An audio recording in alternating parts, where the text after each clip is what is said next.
আমাৰ ডাঙৰ ছোৱালী ময়ূৰী ডেকাৰ কবিতাৰ পুথিৰ নাম আন্ধাৰ কোঠালীৰ দুৱাৰ ভাঙি। কবিতা পুথিখনত থকা প্ৰতিটো কবিতা পঢ়িলেই মোৰ হৃদয় চুই যায়। প্ৰতিটো কবিতাই মোক আৱেগিক কৰি তোলে। প্ৰতিটো কবিতা পঢ়িলেই মই বিফল হৈ পৰোঁ। তথাপিও আওৰাও মই তেওঁৰ কবিতা।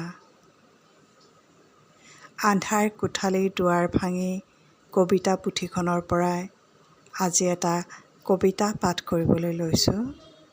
কবিতাৰ নাম চিলনীৰ জীয়েকৰ গান। সদাগৰে বিয়া পাতি লৈ আনিলে চিলনীৰ জীয়েকক নিজৰ ঘৰলৈ। কোনেও নুসুধিলে চিলনীৰ জীয়েকক এবাৰ, অৰণ্য এৰি মানুহৰ মাজলৈ যাবলৈ সাজোনে তই?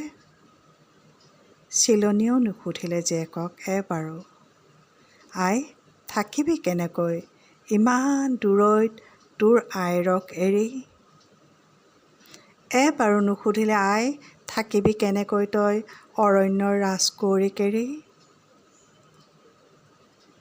অৰণ্যৰ ৰাজকুঁৱৰী যে প্ৰেমত মতলীয়া চিলনীৰ জীয়েকৰ।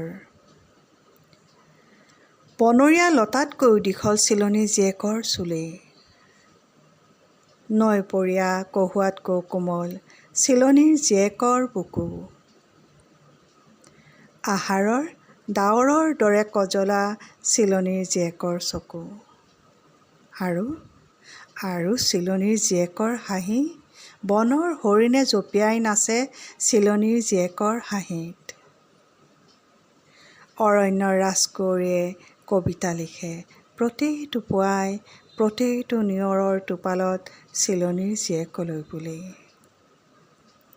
তাইক হাঁহে প্ৰতি খোজবোৰ সাঁচি থৈ দিয়ে চিলনীৰ জীয়েকে বাট ভাঙি গ'লে। তাই তৰাবোৰক অৰণ্যলৈ নমাই আনে অমাৱস্যাৰ ৰাতি। আৰু তৰা ভৰা অৰণ্যত দুয়ো মগন হৈ শুনি থাকে প্ৰাচীন সেই সুৰ। চিলনীয়ে হয়তো জানিছিল জীয়েকৰ কথা। চিলনীয়ে হয়তো জানিছিল অৰণ্যৰ ৰাজকুঁৱৰীৰ কথা। তথাপি সদাগৰে আনিলে চিলনীৰ জীয়েকক বিয়া পাতি নিজৰ ঘৰলৈ।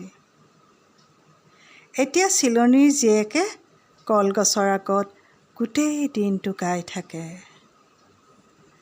আগলতি কলপাত লৰে কি চৰে, চিলনী আই মোৰ বুকুখন ভাগে।